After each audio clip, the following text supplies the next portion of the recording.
为做罢免案，国民党台北市党部主委洪胜雅昨做立论号召民众去到各经济区集会，警方也要求做立论顶3个人到案说明。有嫌犯为着要行缴消息嫌用麻醉药剂下毒害死因太太，诈领2分上百万的保险金。警方也依照这杀人罪嫌来起诉，高雄这凤山分局警察抓唔到人，甲经过民众当作是嫌犯，带回去调查。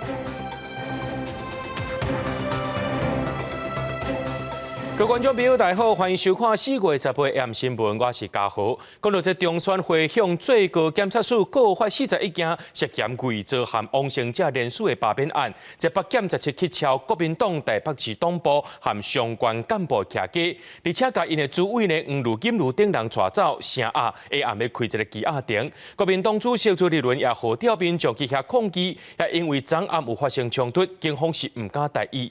另外，这高雄检调也开始有动作啊！10月早起传出讲去敲罢免民进党立委柯志杰，也个黄一个高雄双百节联署总站，甲这领衔人朱瑞等人带登去问话。所有民众继续联署，我们的联署工作照常进行。调查人员甲电脑主机直接搬走，罢免民进党立委黄捷、柯志杰的团体高雄双百节联署总站和领衔人的徛家18封敲催，因为涉嫌不实联署，甚至有穿便衫的检调，去凤山工业市场联署站甲工作人员带登去调查。如果他们有搜索票，他们有拘票 ，OK， 请大家出来，让我们认为现在的绿色恐怖，你们是合情合理的。即便你觉得他跟朱磊有关系，要一起回家清查，你没有拘票就不能带人。朱磊明目张胆地表示抄党员名单有错吗？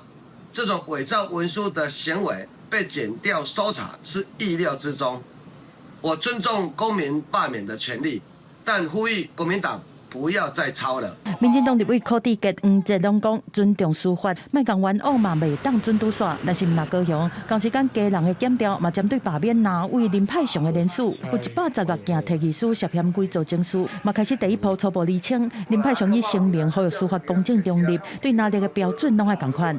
日前有接获到中央选举委员会告发，针对涉嫌伪造的提议人名册有进行查证，来厘清是否有相关人士涉有刑事犯罪。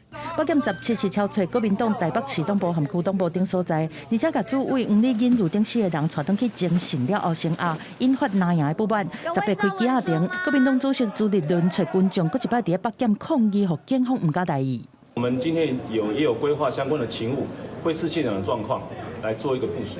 警力的部分目前还在估算中啊，因为我们会视昨天的状况来评估今天是否他们还会动员相关的人数。中选会指出，讲目前有违法嫌疑的告发案件加起来是41件，拢有提供事证给检方。伊嘛强调，相信检方会依法来处理。记者综合报道。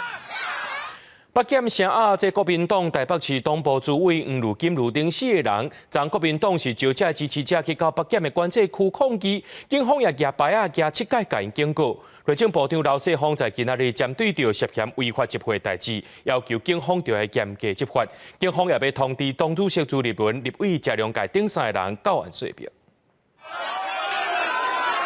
国民党主席朱立伦在此号召党公及民众集结台北地检署见独裁，因为北检头前是集会禁制区，警方出动160名的警力戒备，大罢免退休国民党青年军爆出有力联署。国民党台北市党部主委黄如金如、书记长曹文钦、总干事姚富文，甲第一区党部执行长詹环川4个人加入假造文书案，10次风约谈，南亚几下名民代响应朱立伦号召到场声援。台北市长周万安也出现，强调固定行为家己承担。南亚支持者后来杀到闸路尾，冲入北检管制区，警方7摆举牌警告，也无搁较强硬的执法动作，人潮一直到10透早才散去。北检外面的集会游行将合法之前，针对南亚亲像伫北检头前违法停控，内政部长刘世芳表示，要求警方严正执法，有任何的主要行为，全部移送地检署侦办。那我们会把所有的这些跟集会游行法有关，包括是否在禁制区以内，好，或者是有任何其他的滋扰行为，全部移送由地检署来侦办。可以啊，谢谢。就来吧，直球对决吧。中选会主委李进勇呼吁维持清气的选举，强调规则文书由司法部门承办，甲罢免联署互相无影响。伪造文书的侦办，这是属于司法部门他们来处理那至于在选务的部分，我们按照这个选罢法的规定，相关的规定来进行那互不影响。国民党含伫大罢免危机，朱立伦强调，要全力支持防恶霸的立委，各地爱挂扛棒，出动宣战车，全面打响六战。我们所有的立委，我们党中央都有做相关的民调，来随时掌握每一个地方选区的民情。我们这个大型的战车，把我们的声音、把我们的力量发出去。朱立伦号召民众各积极北检，表示4月26日上凯道罢免总统赖清德，也毋过老西方强调会全力执法。公视新闻采访报道。中国国民党呢，伫昨暗号召支持者去到北检抗议，这市长蒋万安唔拿跳出来声援，搁再讲出倒国。这民众党是认为讲，若准备检验新的民意，总统和国会拢爱重新选举。民进党团表示讲，袂对因伫遐乱舞。那行政院长杜英泰是讲，倒国就爱看人民敢有同意。大罢免持续咧进行，北检侦办无实在联署案，约谈国民党台北市党部主委等人，和市长蒋万安嘛响应拿赢就去北检前抗议，表示今仔日无站出来，明仔载大家可能都是下一个受害者。各呼吁立法院应该推动倒国。如果赖清德总统因此解散国会，大家可以有一个更全面的角度来思考问题，决定台湾的走向。人民是否同意是一个重要的议题。至于倒阁，就宪法上而言，行政院是被动的。行政院长杜英泰对倒国无评论。国民党主席朱立伦18号早罕见的到立法院甲党团开会，表示嘛要甲其他在野党参详倒国。民众党是烦恼，若是赖总统无落台，安尼台湾都会有60天无国会监督。应该是我们不排除的一个选项。你重选国会，结果赖清德还在这个位置上，这哪是叫赖清德的不信任投票？如果要检验新民意的话，不是民进党选书翻桌最好的方式是总统跟国会一起重选。根据规定，立法院经过全体立委1/3以上联署，会当对行政院长提出无信任案。超过一半以上赞成，行政院长必须伫10天内施职，而且会当同时请总统解散立法院。但是无信任案无通过，1年内袂使阁提无信任案。不过民进党团认为，倒国由首都市长提出真奇怪，执政党嘛袂家己提倒国。我们当然不必要随机起舞公民朋友发起的罢免案，这是宪法救济行为的现在进行式，不要为了就罢免，现在胡乱的提出倒阁。延过对行政院长提出无信任案有3届，分别是1999年对萧万长提出，第2届是2012年对陈昌提出，第3届是过当年的江宜华。虽然民进党当时3届联合在野党对国民党的行政院长提出无信任案，不过拢因为国民党是立法院的多数，3届倒国案拢无成功。记者综合报道。来关心社会事件，有一个姓张的查甫人为着要行奸小，却用这麻醉药剂把因太太害死。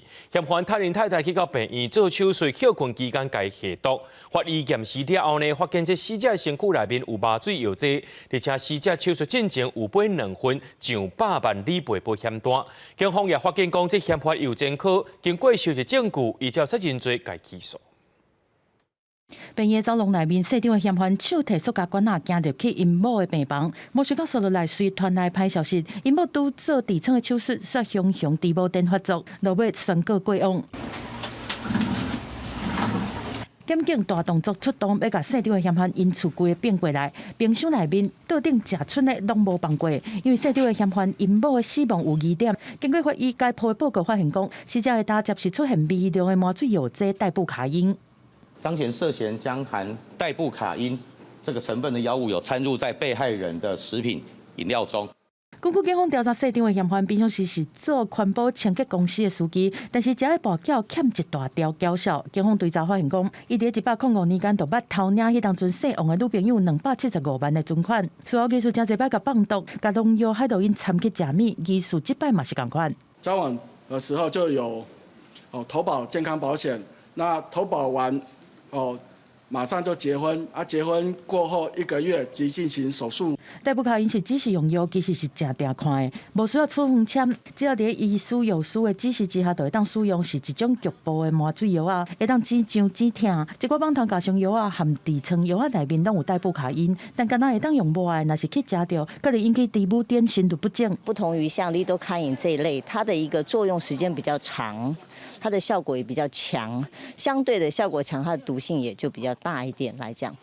警方伫113年底已经甲涉长的嫌犯逮捕，当事人虽然是好人台人，但是检方伫讯后是以罪嫌重大甲性侵羁押。专案已经伫这个月11日，照杀人和杀人未遂罪甲起诉。记者综合报道。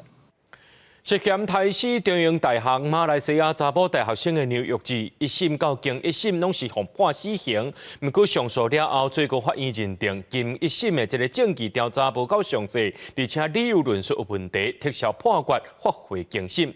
伫咧109年，刘玉志用这扫把甲死者吹暗棍性侵了后，甲伊杀死。这最高法院是认为讲，伊是临时，其杀身也是本地条规划这部分拢需要厘清。而且经一审认为讲，这刘玉志有反社会人格，无改变的可能性，和鉴定单位的意见无共款，而且论罪量刑也有违法，才会专案撤销，发回高雄高分院。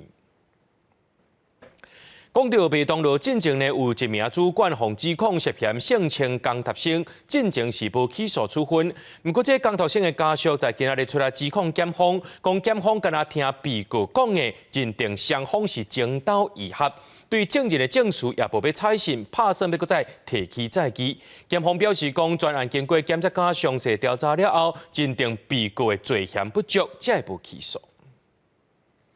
检察官真的做得太过潦草，没有用一个很客观的角度去看这件事情，几乎都是相信取相信为加害者跟他是有好感、是有交往的这个倾向来去做判断，然后做不起诉。真毋甘囡仔过身，司法无正义。家长讲17岁查某囝去麦当劳工作，互主管性侵害，尾也行上实路，本来就无法度接受。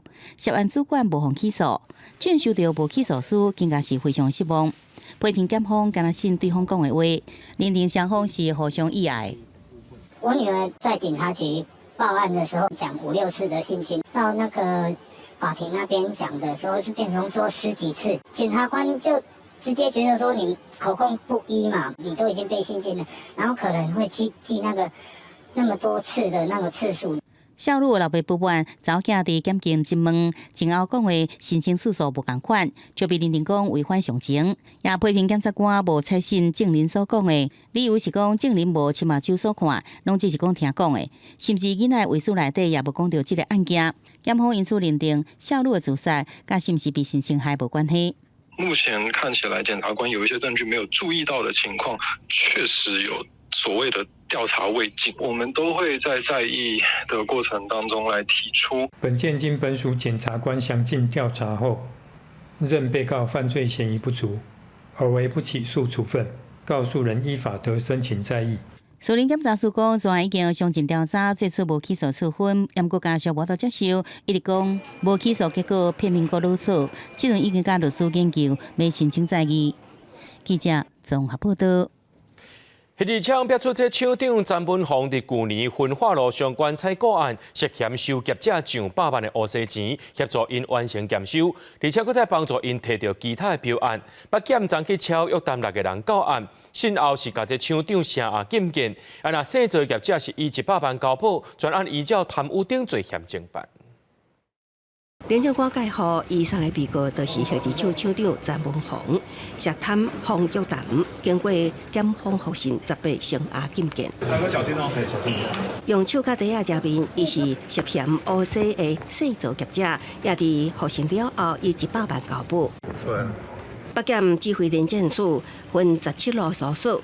约谈6个人到案，除了厂长甲业者，其他的人讯问了后，拢请回。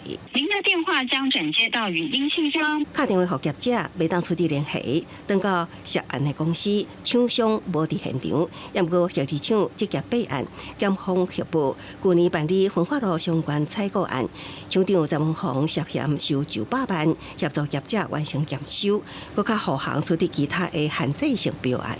就会配合检调的调查，我们无枉无状啊。会有一些相关行政调查吗？行政要看刑事他怎么样去做。那这个案子是我们自己主动举发的吗？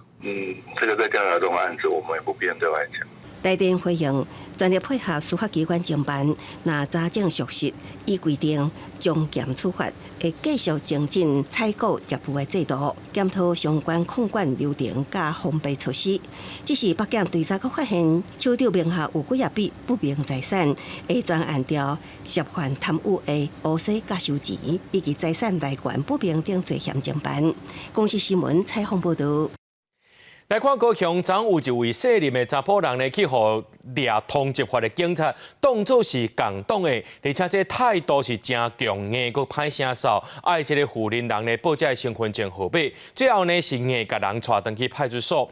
落尾警方发现讲是掠唔对人啊，才放移走。事后呢，这当事人甲过程拢放伫咧网络顶头，引起众人议论。在今仔日凤山分局出面会室的新人测误，也讲会追究这3位警察的责任。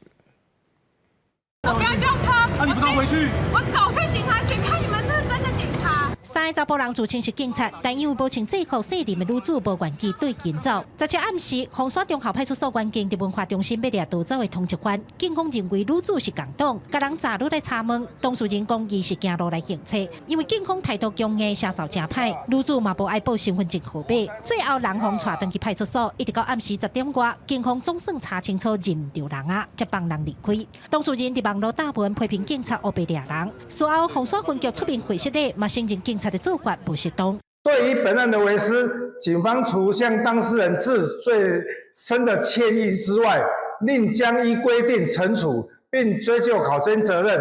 同时强化远警教育训练。民众无犯罪，去拄到警察执法不适当，亲像这款情形要安怎维护自身的权益呢？律师讲，民众现场会当先要求警方提供异议单，将搬载过程、警方的资料拢记录落来，作为日后行政诉讼的凭据。若是妨逮捕，会当要求提审，由法官来介入审查。人民只要被法院以外的任何机关逮捕拘禁，不论是否基于犯罪嫌疑，其本人或他人都可以申请提审，由法官介入审查剥夺人身自由的合法性。而异议单的作用在于，如果民众认为远警的盘查无理由，可以当场提出异议，要求远警重新审视自己的盘查理由。伫这摆事件，警察拢无甲民众攻击的权益，可当事人互扣留伫分局将近2点钟。律师强调，分局是公共空间，假使民众有受到言语的打压，也是霸凌，嘛当向法院提出公然侮辱的告诉。记者柯家如柯朝阳高雄场报道。台南有民众把车停伫咧国小附近的巷仔底，说互这石头牵甲一空一空，原来是这国小囡仔伫遐作业。目前民众已经有报警察，学校也联络家长来到学校处理，也讲会加强宣导。民众徛伫咧较悬的所在翕倒落，如果翕到2个囡仔一直咧甲停伫咧边仔车牵石头，车的引擎挂是去互跌甲凹一凹一凹，连这挡风玻璃嘛受伤。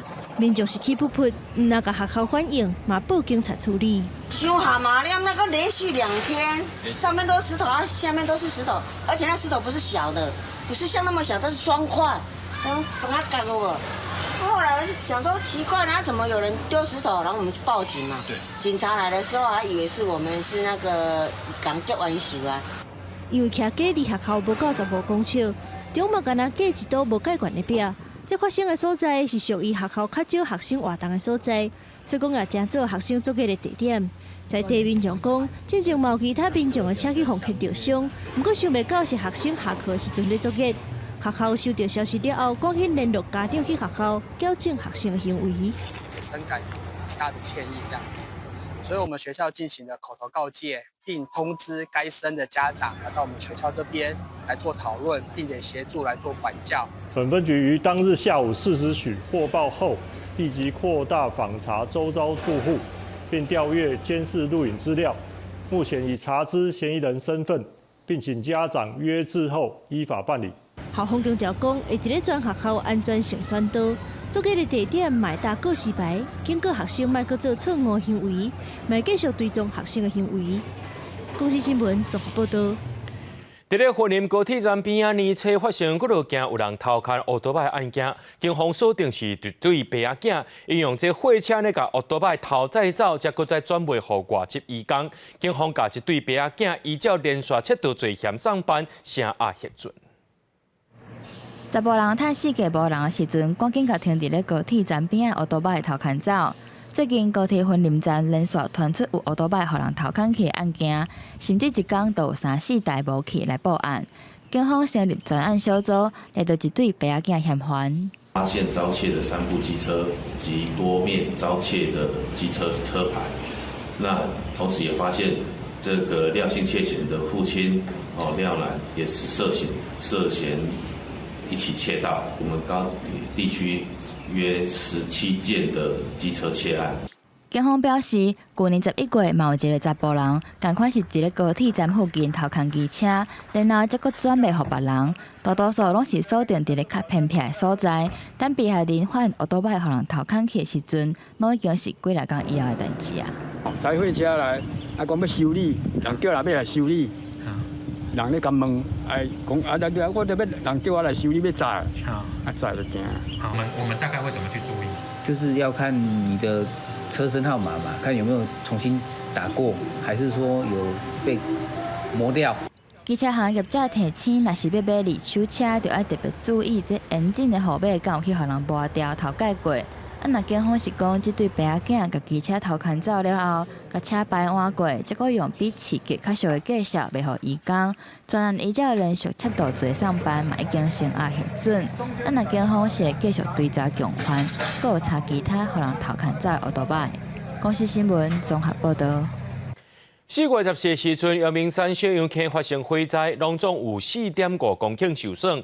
发生火灾迄个时阵呢，这文化大学地理系教授也带学生去到小杨溪，用这无人机提供警消人员准确的位置，协助这直升机转水拍火。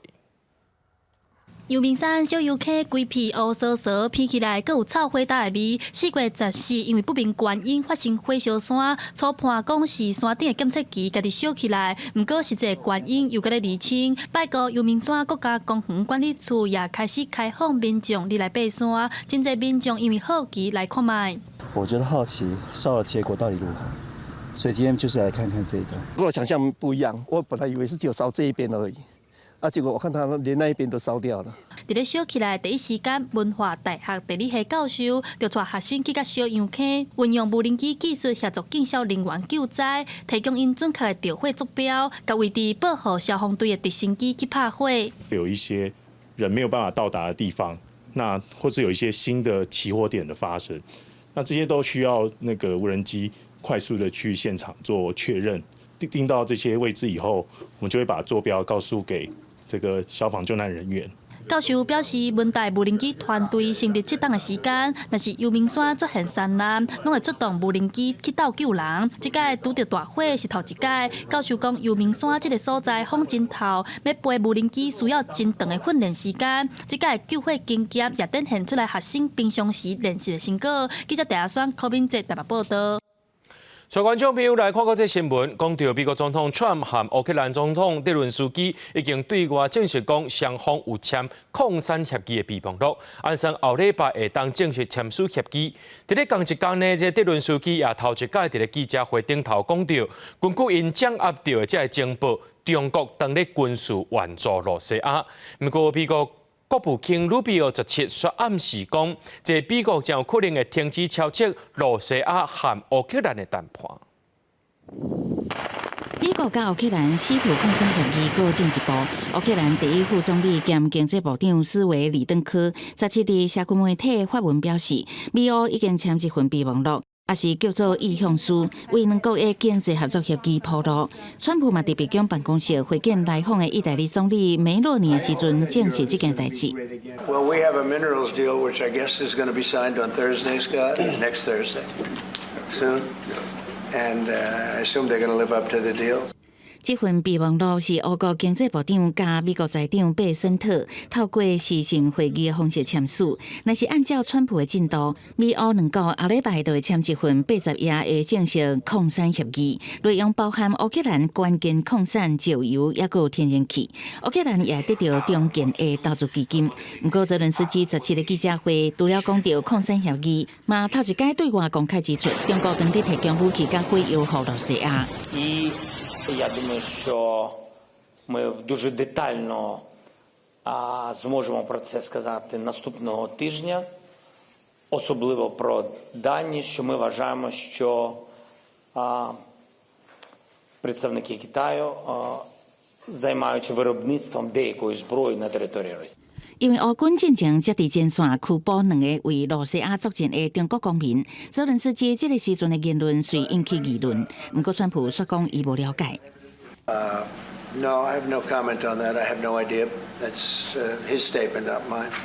针对停战，泽伦斯基嘛讲，要讲停战，敢会当担无条件停战。伫这进前，乌克兰无担任何领土的问题，因为这是俄国的安全。泽伦斯基是伫回应美国特使魏科夫进前甲普林会面，因为会后魏科夫暗示停战条件就是乌克兰的5地领土，互泽伦斯基批评伊是伫散布罗西亚的言论。为了调停俄乌战争，魏科夫17嘛甲美国国务卿鲁比欧做伙去法国总统府，甲总统马克宏、欧洲也有乌克兰的官员会面。不过伫离开巴黎前，鲁比欧说讲，这毋是阮的战争，也甲除非有明确迹象会当达成协议，安尼无美国会伫几天内停止协调俄乌的和平谈判。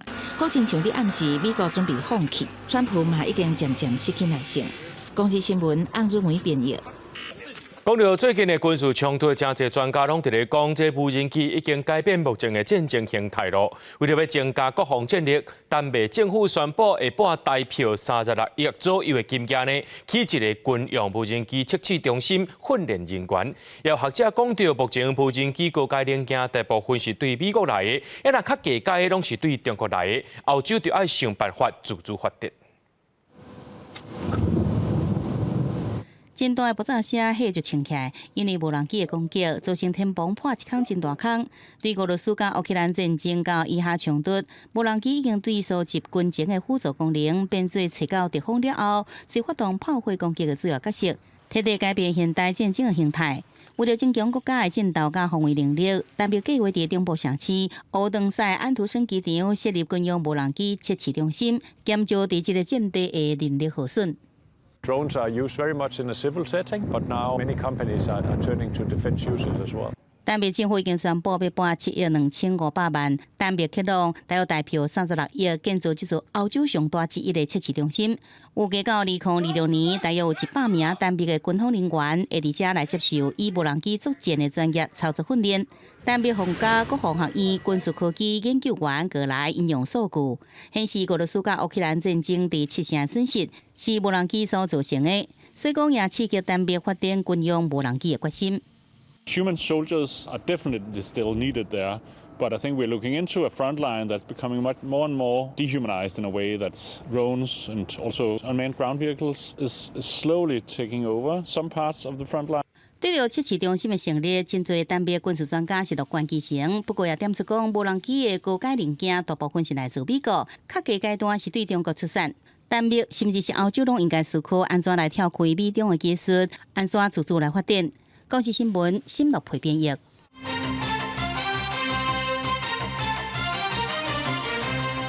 美国总统川普17表示，讲这3礼拜至4礼拜以来呢，和中国会达成贸易协议，而且说暗示讲呢，将有可能会降低关税。不过，美国政府17宣布讲，会甲所有停伫咧美国由中国建造和中国的船只收这换港的费用，而且有可能是逐年愈收愈侪钱。另外，川普和意大利的总理会谈，讲有信心会当和这欧洲达成贸易协议，和西方搁再一届伟大。中美一直咧贸易战，美国总统川普17被问到是毋是打电话给中国国家主席习近平，伊讲中国真侪摆打电话来。I have a very good relationship with President Xi, and I think it's going to continue. And I would say they have reached out a number of times. 已认为代表习近平的官员已经释出中迄谈判信号，不过伊真侪摆回避心思，甲习近平本人直接联络问题。川普承认，伊对进一步加税感觉丢毒，佮暗示可能考虑调低关税。目前川普已经对中国商品加扣总额高达145%的关税，中国也向相关125%的关税来报复。川普有期会伫3到4礼拜内甲中国达成贸易协议。I would think over the next 3 or 4 weeks, I think maybe the whole thing could be concluded. You have to understand, we're a big, if you think of us as a big, beautiful department store before that business was destroyed by the internet. We're a big, beautiful store, and everybody wants a piece of that store.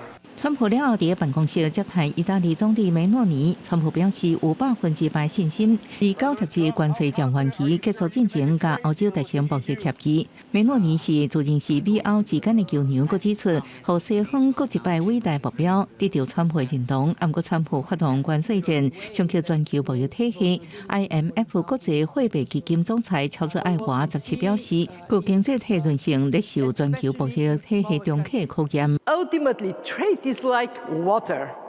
When countries put an obstacle in the form of tariff and non-tariff barriers, the flow diverts.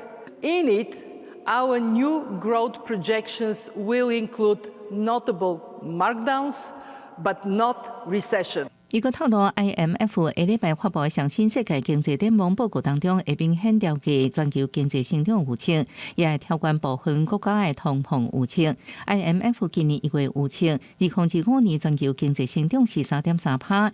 伊个事件长期来看，保护主义会削弱生产力，尤其是较细经济体。公司新闻陈伟仁报道。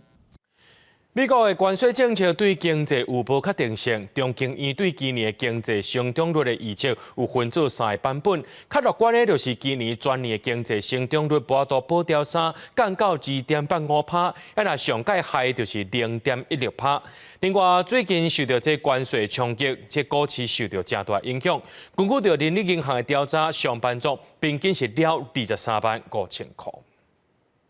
手机也提出来，伊伫关心股市上升的情形，因为对美国宣布要实施关税了后，全球股市是真无稳定。台股更加是伫清明假期了后连续大落3天，然后一寡上班族是了解真凄惨。持有的一些蛮稳定的绩优股都面临到被迫缴保证金，那我前后大概缴了快100多万的保证金，那还不含一些就是有在跌停的时候卖掉、提前出售的损失。观察最近台股行势，美国宣布关税进前，4月7日台股是21280点，落584点，7日台股面临历史上落上最情形，落破2万点，大落2065点。7日台股大反攻，收伫19000点，起1608点。创历史上上大起点。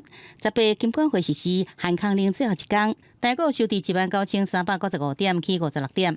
这是美国关税也为经济带来无确定性。中经院甲今年全年的经济成长率预测分做3个版本，假设前景乐观，台湾部分的科技甲产的产品列做关税免除的清单，加上美国对台湾关税维持10%，今年经济成长率可望伫2.85%。也若是中性前景，台湾关税超过10%，成长率预测是1.66%。也若假使协商恶化，出现全球经济衰退，上摆可能降到0.16%。即使川普的对等关税政策真的能够落实他想要的，开始有影响，今年的影响大概不会太大，尤其下半年甚至明年初才有比较巨大的影响。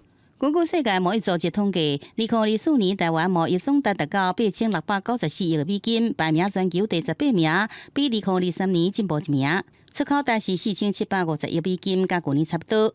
中经院分析关税对台湾出口贸易影响，顶半年可能因为极端转单维持成长，影响可能伫下半年。记者综合报道。接对着美国关税政策的影响，今日总统赖清德专工去到家己和业者座谈，这养殖业者是呼吁政府谈判唔通牺牲农渔业。总统赖清德也讲到，行政院有880亿的支持方案，其中呢就100亿是要来照顾养殖业的，也强调袂牺牲任何一个产业。掌握美国加征32%关税对各行业的冲击，总统热情着持续下乡。这边搁再是来到嘉义甲养殖业者座谈，再一次讲政府会用880亿支持受影响的产业，有9大面向20项的措施，其中养殖业的部分将会有100到200亿来支持照顾。养殖业者现在其实面临到的是放苗的季节，那在这个放苗季节，渔民其实内心是有疑虑的。那我要不要放？要不要照以前那样放？其实都很担心。目前还没有说减少的一个现象，只是在买气上有一点点的它已经在观望。中华民国养殖协会表示，新冠肺炎了后，台湾五过期伫美国的市场为5-6成提升到8成，嘛希望这个对比谈判的时阵，唔通牺牲着养殖业伤济。咱袂因为讲为了要去谈判，甲咱农业、渔业来牺牲掉的，袂有这个代志啦。所以咱来牺牲任何一个行业。迄对影响社会一部分的人，这唔是政府要去进行的工作。这组行政院释出880亿支持方案，一度传出规模会扩大。不过因澄清是调整内容，大方向未改变。总统嘛强调，政府未牺牲任何行业，会释出真侪措施来应应。上重要是要争取降低关税，过来就是国内中长期的经济发展计划，嘛鼓励业者徛伫台湾来布局全世界，加强对美国的投资，让产品会当卖到全球。风时新闻林慧婷、王柳婷、陈显坤家己报道。观光署画出今年目标，要吸引1000万名的这个外国观光客。针对着外国企业来台湾的旅游团有提供奖助。伫咧早呢，就这马来西亚的寿险公司千外人来台湾佚佗，伊个会当带入着这5000万的观光收入。在天顶下满满的新冠，马来西亚来考县市，即摆是有公司奖励招待来台湾。伊讲少年时阵捌真侪摆来，过来也是真亲切。每次也好，住也好，人情味厚。最重要一点的就是这个国家很安宁。我们3次来都是来到9份跟10分，都来过，所以这其实是在重复而已啊。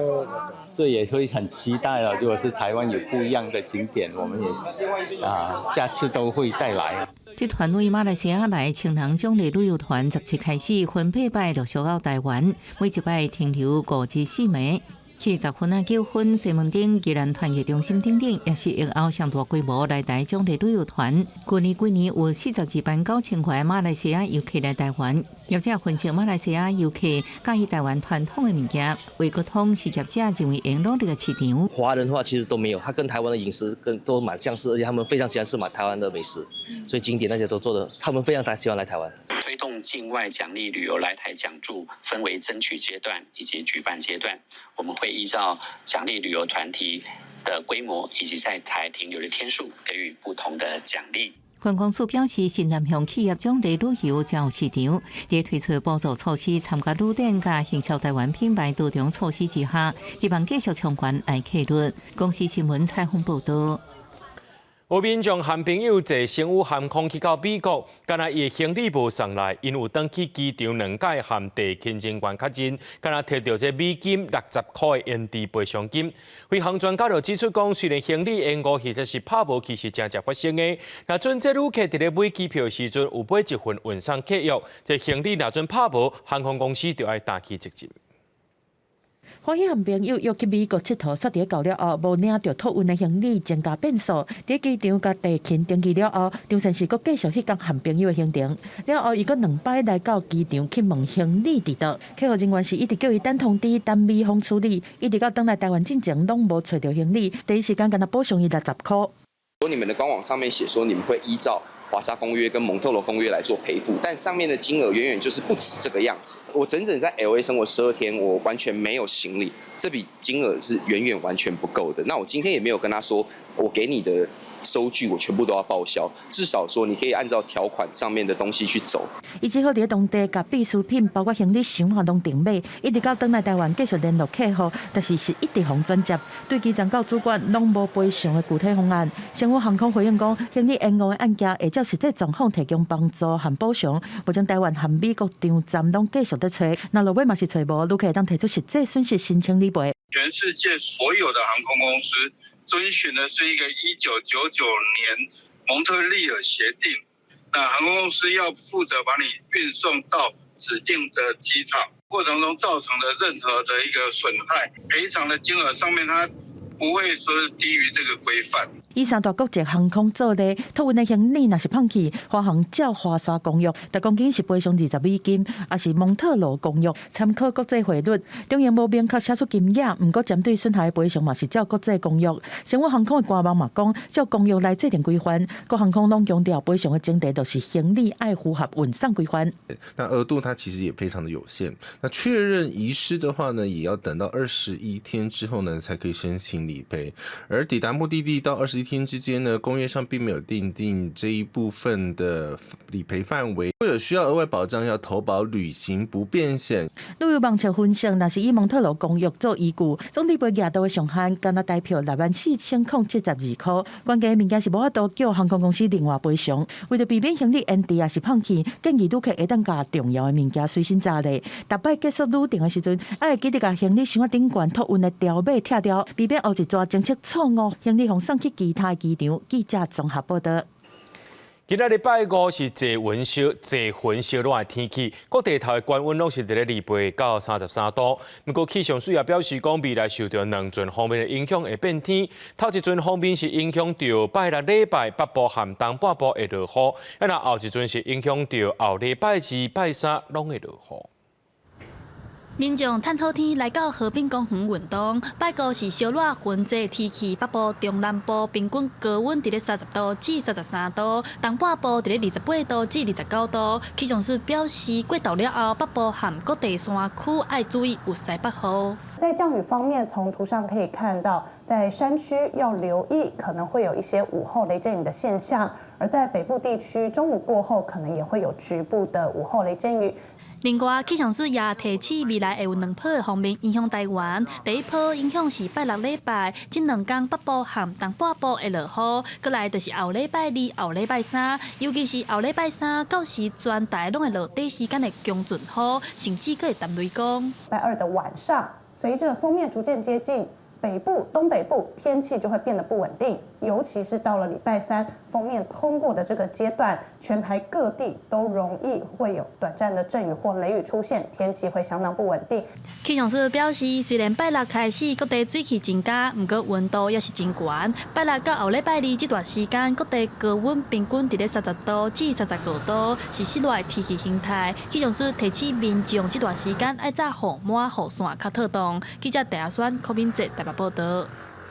管市合并了后，高雄各里呢拢有人口规模差伤济问题，其中这主营福山里人口数有45000多人，是全国上界大的里。敢若上西里呢是基山区的中寮里差253倍。不少机关是认为讲有需要改进。那民政局是表示讲，未来的福山里会拆做5个里，到时阵就当减轻里长的负担。来到高雄的凉亭会当看到有未少时代的休困开讲，这是高雄做行的福山里，因为人口数有45000多人，若是高雄也是全国上大的里。这么侪里面，所干那靠一个里长在服务。主管市合并了后70多年来，一直有议员提出来讨论，认为需要重新编规。为了要减轻里长的负担，民政局伫17讲已经有新的编组计划，未来福山里可能会拆做5个里。消息一出来，当地里民也有无同款的看法。我即摆若有啥物诉求啦吼，要去甲里长讲，伊就做无用啊，因为里民太济啊。你也算讲里民较少，敢若一个里长，咱去遐讲，伊就较有员工，当替咱办事。因为你拆成5个里吼，变成吼你5个里长的意见就济啊。虽然有里民惊里长伤济，那意见无同会影响地方发展，但大多数的里民拢是赞同的。福山里长叶德良表示，对新计划无意见，不管市府安怎做，伊拢会配合。不过有议员认为，民政局用户数来做争辩的标准，包括密集式的大楼上济4000户，人口济交通利便的所在2000户等等，这款做法无够妥当。伊会透天的，伊的公务这，我跟你讲，迄里长是爬到下一串哦，伊的时间有可能超过大楼区。各县市都是用户数做标准啊，以6都来讲，所谓的密集式大楼或是这个人口密集的交通方面地区，它的户数最高都落在3500到4500之间呢。那我们刚好是这次修法是定在大楼区是定在10,000。民政局强调，新的调整办法已经第3月初完成公告，所到台会将地方的意见纳入参考，或这个存在10多年的问题赶紧得到解决。记者郭家祖、柯兆阳、高永昌报道。来看台南因的这环保局推动环境友善农业，结合在地农民甲因公国小，甲回收的喷桉肥变作是有机肥来种植。学生囡仔呢也会当去参五班菜，用行动来支持在地农业，会当建立着囡仔人对饮食环境的基本观念。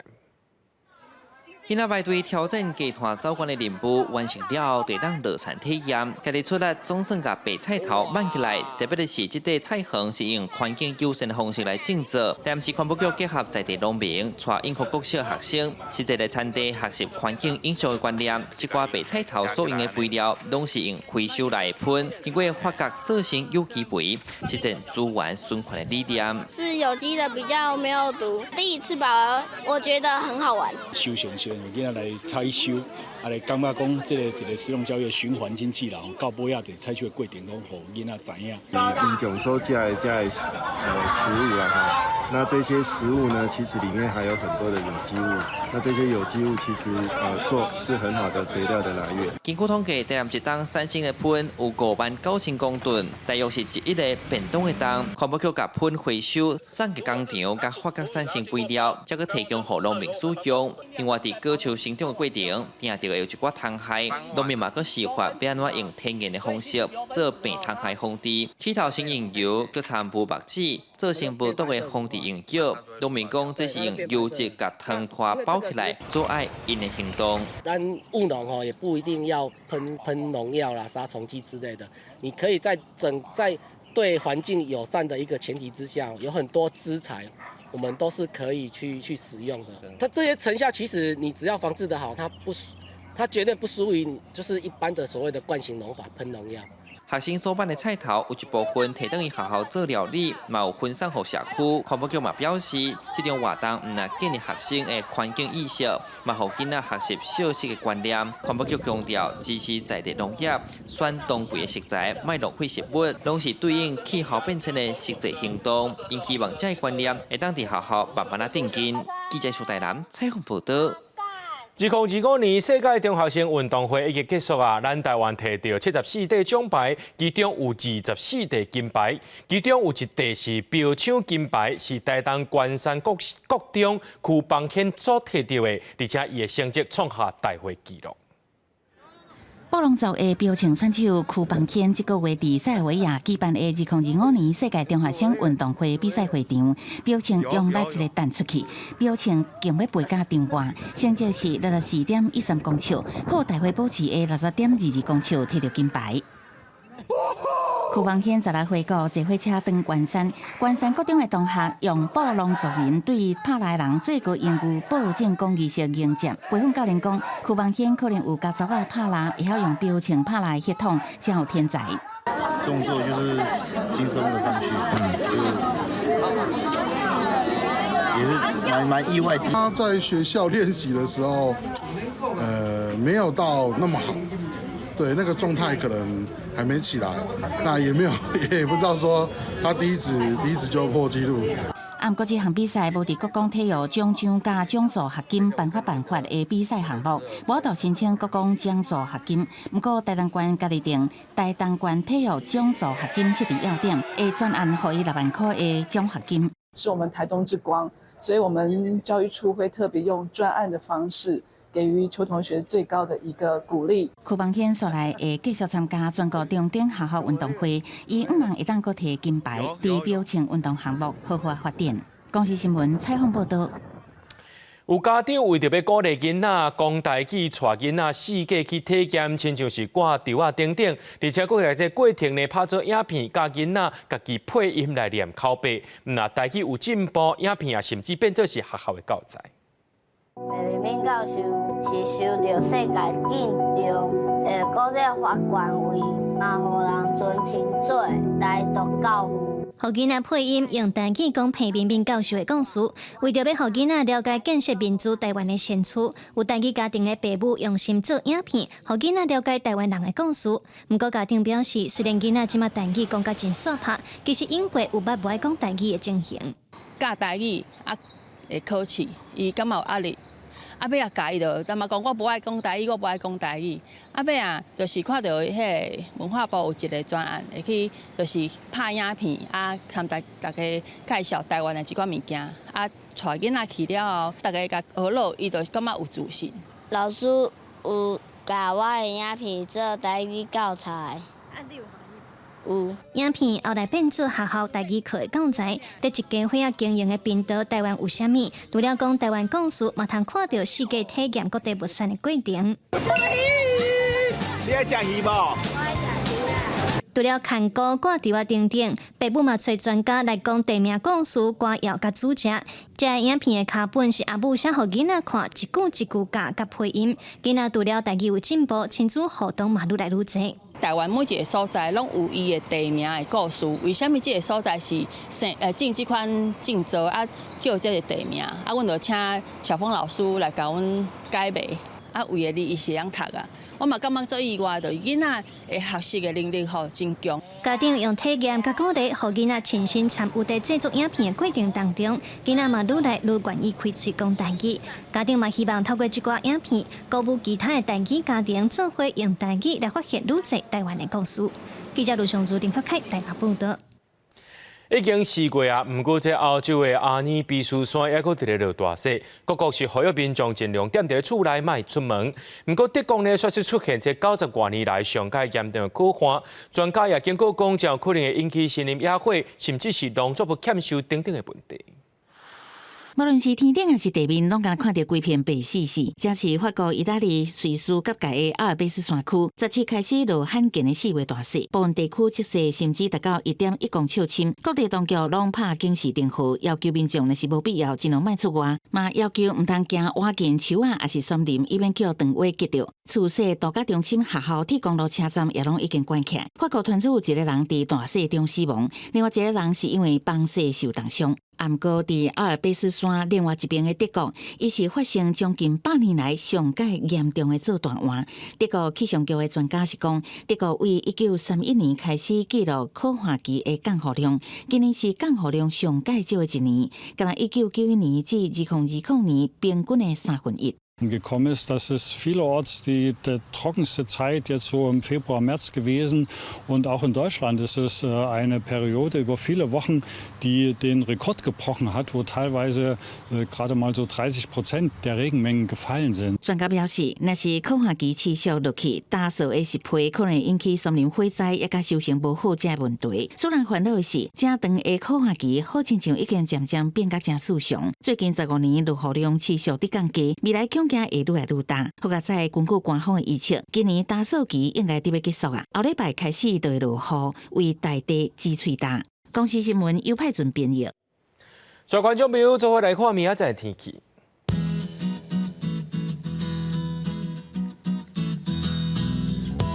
基隆、台北、桃园、新竹对22度到32度。苗栗、台中、彰化、南投、云林对23度到31度。嘉义、台南、高雄、屏东对23度到33度。宜兰、花莲、台东对22度到30度。平湖、金门、马祖对21度到28度。节目最后，感谢各位观众朋友收看今日AM新闻，我是嘉豪，咱再会。